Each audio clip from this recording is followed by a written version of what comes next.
Hello student, welcome in standard 9, subject science and technology part 1. In that we have to study laws of motion. Today's point is Newton's third law of motion and laws of conservation of movement.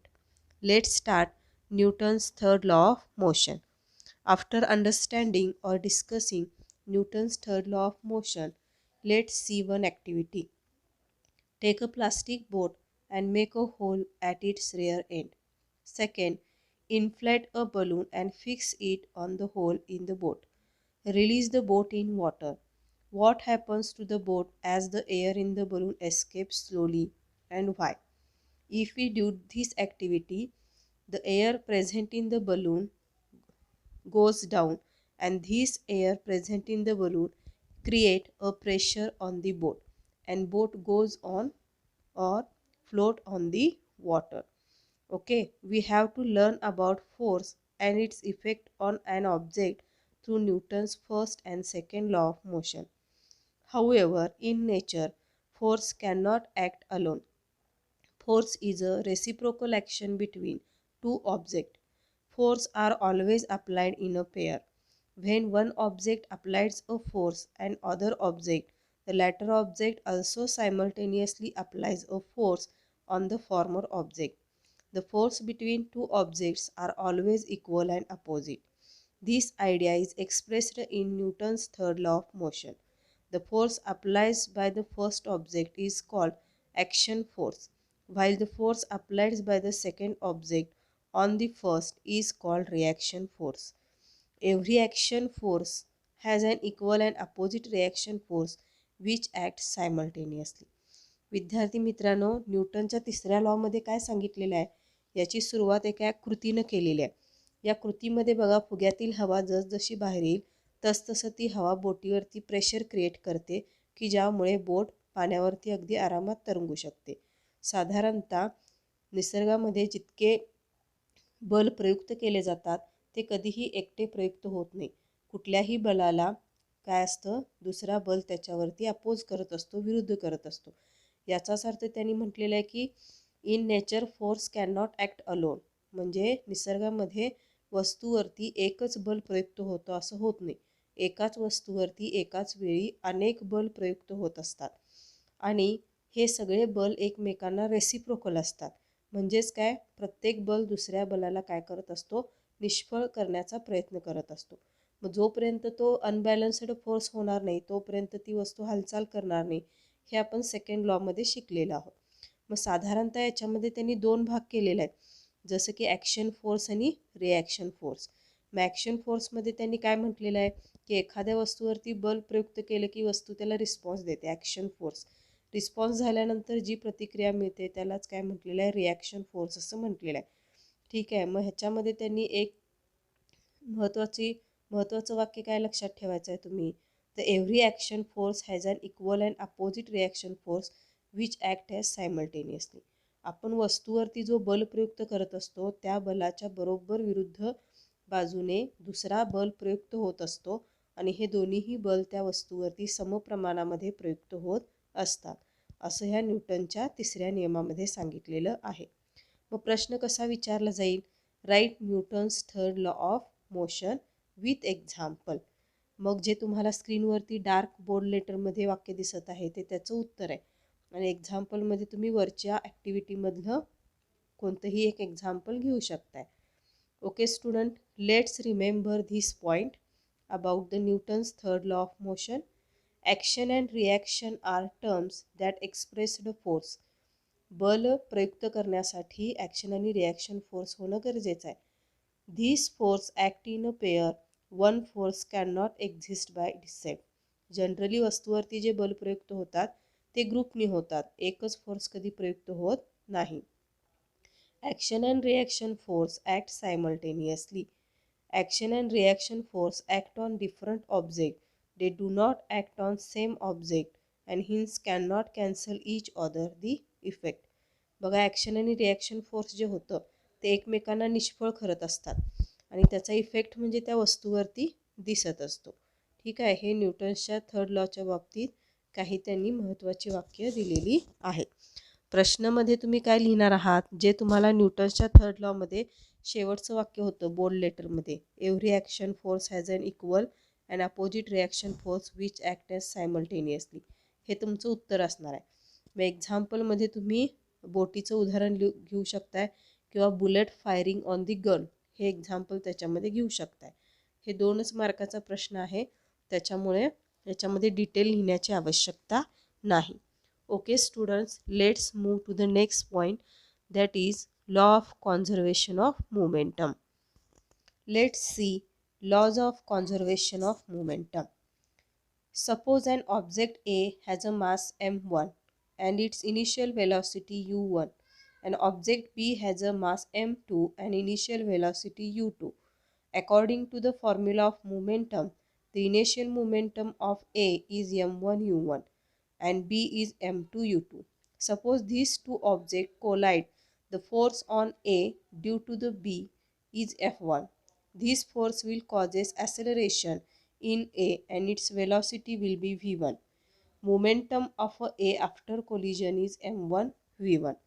According to Newton's third law of motion, also exert an equal force on B but in the opposite direction. This will causes a changes in the momentum of B if its velocity after collision v2. The momentum of B after collision is m2 v2 and if f2 is force that act on the object B. Okay student, let's solve this derivation. विद्यार्थी मित्रांनो, law of conservation of मोमेंटममध्ये एक condition दिलेली आहे की ज्याच्यामध्ये 2 वस्तू आहेत ज्याला अनुक्रमे आपण ए आणि बी म्हटलेलं आहे. मग एचं वस्तुमान m1 आणि त्याची इनिशियल व्हेलॉसिटी u1 पकडलेली आहे. तसंच बीचं वस्तुमान m2 आणि त्याची इनिशियल व्हेलॉसिटी u2 पकडलेलं आहे. म्हणजे एसाठी m1 u1 आणि बीसाठी m2 u2 अशा आपण कन्सेप्ट पकडलेला आहे. आता ह्या दोन्ही वस्तू एकमेकांच्यावरती आदळल्या आणि त्याच्यावरती F1 इतका फोर्स अप्लाइड झाला आहे असं गृहीत धरलेलं आहे. मोमेंटम काय असणार आहे? मोमेंटम म्हणजे आपण या आधीच्या व्हिडिओमध्ये पाहिलेलं आहे की P is equal to M into v. मग मोमेंटमनुसार फॉर्म्युला काय झाला? M1 गुणिले V1. मग आता वस्तू एकमेकांच्यावर कोलाईड झाल्यानंतर काय असणार आहे? M2 V2 ही कंडिशन असणार आहे आणि फोर्स त्याच्यावरती ॲक्ट झालेला आहे. आता त्याच्यावरून त्यांनी डेरिवेशन खाली सोडवलेलं आहे. डेरिवेशन 2 मार्कासाठी परीक्षेला येऊ शकतं. वरचे सगळे कंडिशन्स तुम्ही आहे तसं लिहायला पाहिजे असं काही नाही आहे. तुम्ही फक्त लिहिताना काय म्हणणार आहात? Suppose an object A and B having mass m1 m2 and initial velocity u1 u2. आणि दुसऱ्या वाक्यामध्ये लिहायचं this objects collide with each other with force acting F1 आणि त्यानंतर मग डेरिवेशन सॉल्व करायचं आहे. मग आता बघा F2 बरोबर F1 म्हणजे जसं आपण थर्ड लॉमध्ये बघितलं की every action force has a reaction force, म्हणजे प्रत्येक बलाला अपोज करणारा किंवा दुसरा बल असतो, म्हणून F2 बरोबर वजा F1 असं दिलेलं आहे. मग F2ची किंमत काय घेतली आपण? M2 A2 आणि वजा M1 A1, कारण फोर्सचा फॉर्म्युला काय आहे? F बरोबर MA. मग M2 गुणिले ॲसेलरेशन म्हणजेच काय? V वजा U भागिले T. असं A2 आणि A1च्या जागी आपण त्याच्या किमती घातलेल्या आहेत. त्यानंतर बघा आता काय केलेलं आहे? गुणाकार केलेला आहे. ठीक आहे. M2 V2 वजा U2 बरोबर वजा M1 V1 वजा U1 T1 कॅन्सल केलेलं आहे. मग आता पक्षांतर केल्यानंतर आपल्याला काय मिळेल? M2 V2 अधिक M1 V1 आणि M1 U1 अधिक M2 U2. म्हणजे याच्यावरून काय सिद्ध होतं? तर magnitude of total final momentum is equal to magnitude of total initial momentum. ठीक आहे, हे त्याचं उत्तर आहे. आता इथं जो शेवटचा फॉर्म्युला आपल्याला मिळालेला आहे M2 V2 plus M1 V1 is equal to M1 U1 plus M2 U2, याच्यावर आधारित आपण काही उदाहरणं देखील सोडवणार आहोत. बघा विद्यार्थी मित्रांनो, परीक्षेत जर 3 मार्काला प्रश्न आला तर कसा येईल? Write laws of conservation of momentum. मग तुमचं उत्तर कुठून असणार आहे? F2 is equal to minus F1. तिथून फायनल डेरिवेशन जे मिळालेलं आहे आपल्याला सूत्र M2 V2 अधिक M1 V1 बरोबर M1 U1 अधिक M2 U2 आणि शेवटचं वाक्य लिहायचं आहे the magnitude of total final momentum is equal to magnitude of total initial momentum, हे वाक्य लिहायचं आहे. हे तुमचं उत्तर असणार आहे. त्याच्या आधीचं डिस्क्रिप्टिव्ह जे काही दिसत आहे तुम्हाला हे सर्व लिहिण्याची आवश्यकता नाही. त्या सर्वांच्या ऐवजी मी एक 2 वाक्य तुम्हाला यादी सांगितले.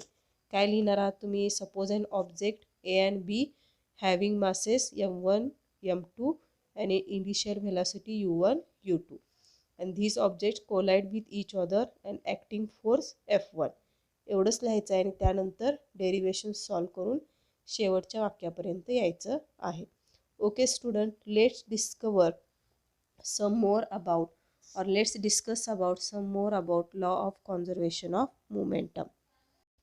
Students, let's understood this theory one by one.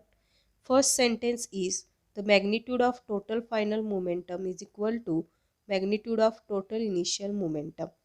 Thus, if no external force is acting on two objects, then their total initial momentum is equal to their total final momentum. This statement is true for any number of objects. या वाक्याचा अर्थ काय होतो की एखाद्या वस्तूचं final momentum जे असतं आणि त्याचं सुरुवातीचं मोमेंटम जो असतो हे दोन्ही कसे असतात? समप्रमाणामध्ये असतात आणि हे वाक्य बरोबर आहे असं त्यांनी म्हटलेलं आहे. नेक्स्ट सेंटेन्समध्ये काय म्हटलेलं आहे बघा. When no external force act on two interacting objects their total momentum remains constant and it does not change. तर काय म्हटलेलं आहे, एखाद्या वस्तूवरती जेव्हा बाह्य बल प्रयुक्त करत नसतो तोपर्यंत त्याचं मोमेंटम कसं असतं? कॉन्स्टंट असतं, बदलत नाही. मग याच्या स्पष्टीकरणासाठी त्यांनी एक उदाहरण दिलेलं आहे. This is corollary a Newton's third law of motion. The momentum is unchanged after the collision. The momentum get redistributed between colliding object. The momentum of one of the object decreases while that other increases. Thus we can also state this corollary as a follows. बघा, एखाद्या वस्तू एकमेकांच्यावरती collide झाल्यानंतर एखाद्या वस्तूचा momentum जो असतो तो वाढतो आणि त्याचवेळी दुसऱ्या वस्तूचा मोमेंटम काय होतो? कमी होतो. म्हणजे हे ॲक्शन आणि रिॲक्शन फोर्स जे असतात ते एकमेकांच्यावरती प्रयुक्त होत असतात किंवा एकमेकांना निष्फळ करण्याचा प्रयत्न करत असतात. When two objects collide, the total momentum before collision is equal to the total momentum of after collision. आता हे वाक्य महत्त्वाचं आहे बघा. याच्यावर आधारित बरेचसे सायंटिफिक क्वेश्चन पण विचारले जातात. या वाक्याचा अर्थ समजावून घेऊया आपण. जेव्हा दोन वस्तू एकमेकांच्यावरती आदळतात त्यावेळी त्यांचा कोलिजन जो असतो मोमेंटम तो आदळण्याआधी आणि आपण एकमेकांच्यावरती आदळून झाल्यानंतर दोन्हीचं मोमेंटम कसं असतो? सारखा असतो असं म्हटलेलं आहे. आता in order to understand this principle, let's consider the example of bullet fired from the gun. When a bullet of mass m1 is fired from a gun of mass m2, its velocity become v1 and its momentum become m1 v1. Before firing the bullet, both the gun and the bullet are at a rest and hence the total initial momentum is zero. According to above law, the total final momentum also has to be zero. Thus, the forward moving bullet causes gun to move backward after firing. This backward motion of gun is called recoil and the velocity of recoil v2 is shown as a formula. आता काय म्हटलेलं आहे बघा, याच्यामध्ये एक उदाहरण घेतलेलं आहे. जेव्हा आपण बंदुकीतून गोळी झाडतो त्यावेळी ॲक्शन आणि रिॲक्शन फोर्स जे असतात ते एकाच वेळी प्रयुक्त होतात. म्हणजे बंदुकीतील गोळी गनवरती बल प्रयुक्त करते आणि पुढं जाते, त्याचवेळी गन काय करतो? मागच्या बाजूला सरकतो. म्हणजे ॲक्शन आणि रिॲक्शन फोर्स एकाच वेळी काय झालेले असतात? प्रयुक्त झालेले असतात. त्यामुळे इथे इनिशियल मोमेंटम 0 आहे असं आपण म्हणू शकतो. त्यामुळं या प्रक्रियेलाच रिकॉईल असं म्हटलं जातं. आणि रिकॉईलसाठी त्यांनी एक फॉर्म्युला दिलेला आहे, m1v1 + m2v2 is equal to 0. म्हणजे वस्तू एकमेकांच्यावरती फोर्स अप्लाइड करण्यापूर्वी आणि केल्यानंतरचा टोटल मोमेंटम हा 0 असतो असा ह्या सूत्राचा अर्थ आहे. किंवा आणखीन पण एक सूत्र दिलेलं आहे त्यांनी, v2 बरोबर वजा m1/m2 गुणिले v1. म्हणजे याच्यावरून टोटल मोमेंटम हा 0 असतो, 0 असतो हे आपण म्हणू शकतो. तर बघा, लॉ ऑफ कॉन्झर्वेशन ऑफ मोमेंटममध्ये महत्त्वाचं काय आहे? डेरिवेशन सॉल्व करता आलं पाहिजे आणि बुलेट फायरिंग ऑन गन जे आहे त्याच्यावरती सायंटिफिक क्वेश्चन विचारला जाऊ शकतो. आणि रिकॉईल म्हणजे काय ही कन्सेप्ट एका मार्क्ससाठी तुम्हाला विचारली जाऊ शकते. So student, let's see some solver example in your book. Students, let's see example number first. The mass of cannon is 500 kg and its recoil with a speed of 0.25 meter per second. What is the moment of cannon? The given values are mass of cannon is 500 kg, recoil speed is 0.25 meter per second, and momentum we have to calculate. Then what is the formula of momentum? M into V. Okay, then add the value of m 500 into velocity 0.25 and our answer is 125 kilogram metre per second. विद्यार्थी मित्रांनो, अतिशय सोपं उदाहरण आहे. याच्यामध्ये दिलेल्या गोष्टी आपण लिहिलेल्या आहे, जसं की मास कॅनॉन दिलेला आहे, रिकॉलचा स्पीड दिलेला आहे आणि मोमेंटम काढायचं आहे. मोमेंटमचं सूत्र काय? एम गुणिले व्ही. त्याच्यामध्ये आपण किमती घालून उत्तर किती काढलेलं आहे? 125 किलोग्रॅम मीटर प्रति second. Let's move to the example number second. Two balls have masses of 50 gram and 100 gram respectively, and they are moving along a same line in the same direction with velocities of 3 meter per second and 1.5 meter per second respectively. They collide with each other, and after the collision, the first ball moves with the velocity of 2.5 meter per second. Calculate the velocity of other ball after collision. The given values are, here m1 is 50 gram, it will be converted into kilogram 0.05. Mass of second ball is m2 100 gram and it will be converted into kilogram into 0.1 kilogram. Initial velocity of first ball is u1 is equal to 3 meter per second and initial velocity of second ball u2 is equal to 1.5 meter per second. Final velocity of first ball v1 is equal to 2.5 meter per second and v2 should be calculated. Okay, according to law of momentum, we have to use this formula. m1 u1 plus m2 u2 is equal to m1 v1 plus m2 v2. In that we have to add these all values and calculate this and getting answer 1.75 meter per second. So dear student, today we have to solve some examples, Newton's third law of motion and law of conservation of momentum. Here topic number 1, laws of motion, is completed. All of you solve the exercise present on your book. Okay, see you in next video with next topic. Thank you.